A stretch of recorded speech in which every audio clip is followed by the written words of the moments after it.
দক্ষিণের সীমান্ত উপজেলা টেকনাফে টানা বৃষ্টির কারণে ব্যাপক ক্ষতি হয়েছে মৎস্যঘের ও কৃষি জমির। শুধু মৎস্য খাতেই ক্ষতি 1,20,00,000 টাকার। এখনো চলছে ক্ষয়ক্ষতির নিরূপণের কাজ। সরকারি সিদ্ধান্ত ও বাজেট অনুযায়ী কৃষকদের সহযোগিতা করার আশ্বাস কৃষি বিভাগের। কয়েকদিনের টানা বৃষ্টিতে চরম দুর্ভোগে সীমান্ত উপজেলার টেকনাফের মানুষ। অতিবৃষ্টিতে ডুবেছে বসতবাড়ি, খামার, নষ্ট হয়েছে জমির ফসল।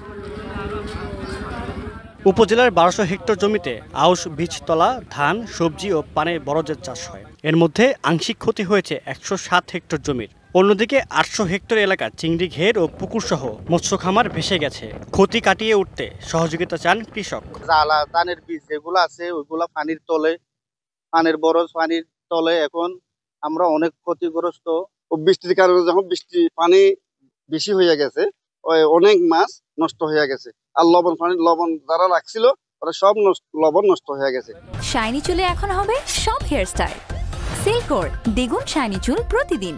মৎস্য কর্মকর্তারা বলছেন, চিংড়ি ঘের ও পুকুরসহ 800 হেক্টরে প্রায় 1,20,00,000 টাকার ক্ষতি হয়েছে। আর সরকারি সিদ্ধান্ত ও বাজেট অনুযায়ী কৃষকদের সহযোগিতার আশ্বাস কৃষি কর্মকর্তার। প্রাথমিকভাবে অনুমান করা যায় যে আমাদের চাষিরা প্রায় 1,20,00,000 টাকা তারা ক্ষতিগ্রস্ত হয়েছে।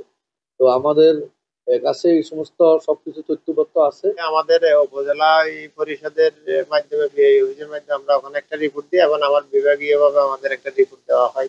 ওখান থেকে যদি পরবর্তী প্রণোদনা আসে তাহলে আমরা সেভাবে ব্যবস্থা করব। টানা বৃষ্টিতে মাছের ঘের, পুকুর ছাড়াও ক্ষতি হয়েছে পোল্ট্রি খামারেও। খামারি ও কৃষকদের বাঁচিয়ে রাখতে দ্রুত পদক্ষেপ নেবে সরকার, এমনটাই প্রত্যাশা সাধারণ কৃষকদের। DBC news desk.